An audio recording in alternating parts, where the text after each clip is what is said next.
We dismiss history at our peril. Liberty Nation Radio with Mark Angelides.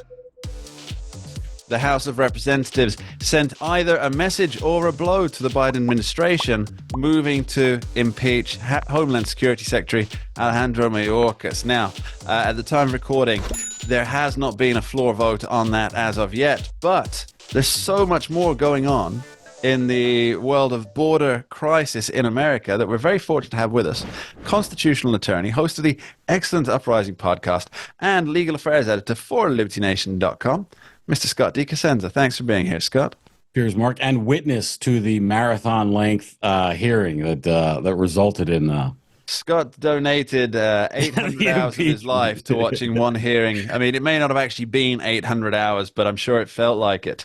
You know, it's funny because I usually, my principal work is to cover the courts rather than the Congress, and they're punctual and they don't work, basically past happy hour, as it were. So it's funny. As is typical of those in the legal world. Right. Martinis at 5? Yes, please. At least not publicly, in any case, with hearings like the Congress did with the Mayorkas matter.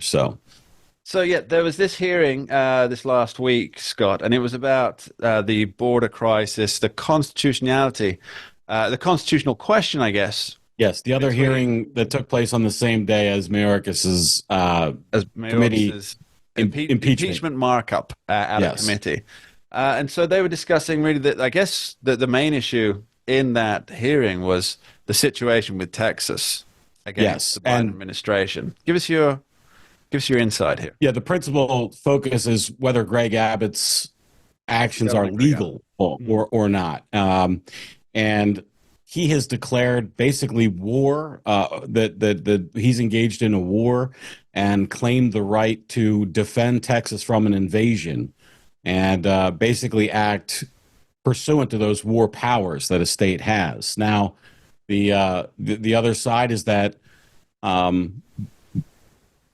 while a state may repel an invasion, that is more classically defined as an armed insurrection by a defined group with a certain goal, and that the drip, drip, drip, or perhaps we can't even say drip, drip, drip anymore, but steady flow of immigrants across the border with the permission of the Biden administration, of our federal government, does not constitute an invasion. So what does an invasion mean, and whether the governor is entitled to use that in action against undocumented immigrants? Those are the questions.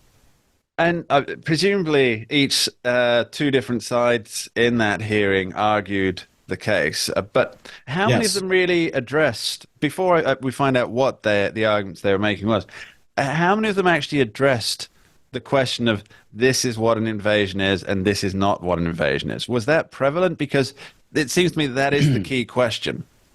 I was pleasantly surprised by a fairly high level of discussion about the issues, with one exception from Gerald Nadler, who was a member of the... He said, these immigrants, they don't exist. Actually, it was funny. I was with Antifa. I was ready for him. I was really, I mentioned to you privately that I enjoyed watching the hearing because I thought there was some valuable back and forth. And what I was expecting from him, an argument as to why it isn't. And he just said, it's preposterous, and screamed, and then yielded back his time like a Cenk Younger kind of an argument, which I thought, is that really where we are? That just screaming your position is somehow a relevant point? But there was... He has form in that area.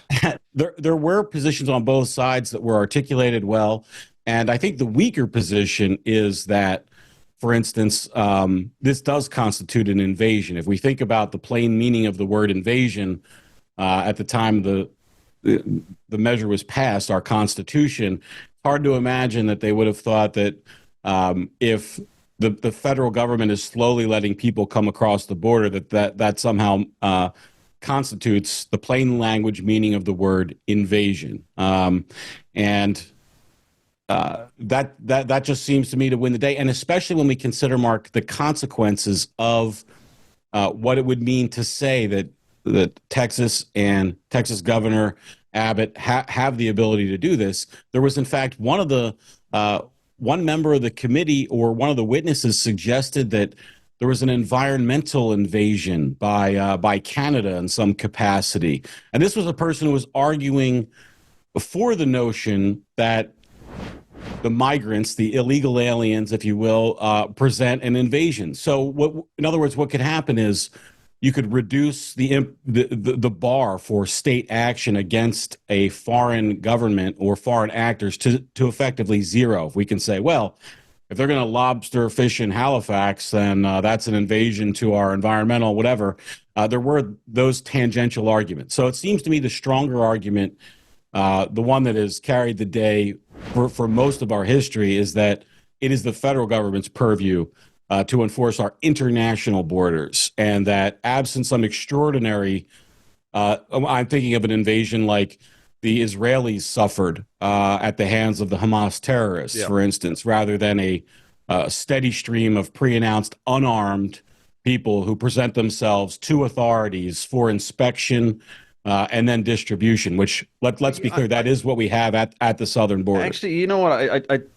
I don't really want to play the devil's advocate on this one, but it seems to me that a lot of the issues that many Americans have with the apparently open border is that there are people coming across armed, and they aren't coming through regular checkpoints, and they are bringing drugs, trafficked children, firearms, with the intent to commit nefarious deeds on U.S. soil. There was a gentleman an elderly gentleman who recently ended up going to prison, I believe, for shooting at a group of heavily armed men on his property down in Texas. So where does this really leave Texas then in terms of what it can and can't do? So let's say, for example, Texas has decided that we don't want all of these people coming into the state. What can they do about it? Well, they certainly can continue to erect physical barriers like they have with their razor wire fencing to prevent it. Now, the Supreme Court has ruled that the federal government may destroy and remove that fencing to facilitate their own goals as determined by the Biden administration, by Joe Biden or whoever's making decisions in that administration on this issue.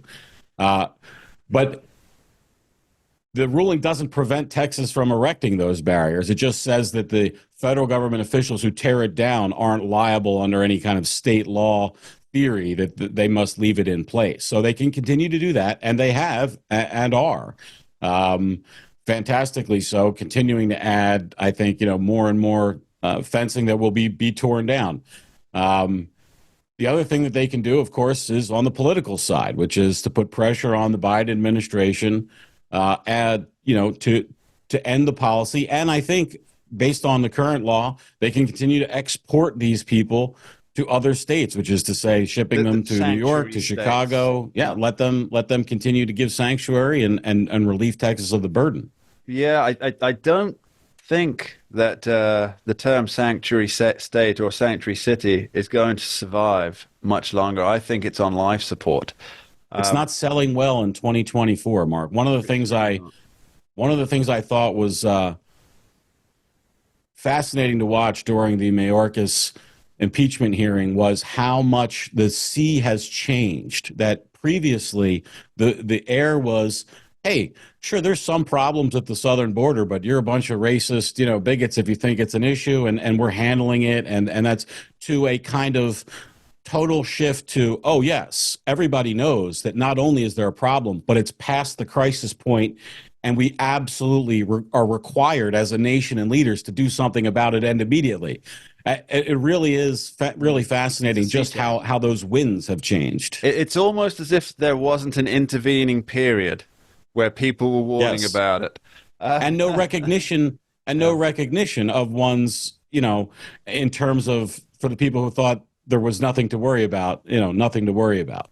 Given the current political climate, Scott, let's be fair, I believe legal immigration is the number 2 issue for Americans. Do you think that there'll be some Democrats in the House who are willing to side with the Republicans when if it comes to an impeachment vote on Alejandro Mayorkas? Wow. There is certainly the energy there for them to get on what I would say is the right side of the immigration issue for them, meaning politically the right side, is to now be seen as doing something about the border crisis. But to say that Mayorkas deserves to be impeached and willing to go along with it, I think is probably a bridge too far for most. A bridge too far. A great screenplay by William Goldman. We'll see how it plays out in the movie theater that is American Congress. Scott DiCosenza, thanks ever so much for joining us. Thank you, Mark. And that's about all we have time for on this week's edition of Liberty Nation Radio, heard coast to coast on the Radio America Network. I've been your host, Mark Angelides. I'd like to thank our guests today, John Clark, Graham J. Noble, and as always, Mr. Scott DiCosenza, Esquire, for joining us, and extend my thanks to you also at home for taking the time to tune in and listen every single week. Thank you for being part of the team. We dismiss history at our peril. Liberty Nation Radio with Mark Angelides. Don't get caught up in the media madness. Join our movement for free thinking and free speech at libertynation.com. Publishing news and analysis 24/7 with original articles by our team of authors who tell it like it is. Join us each week for online TV shows, The Uprising Podcast, and Liberty Nation Radio. We believe in free thinking and free speech. We are libertynation.com.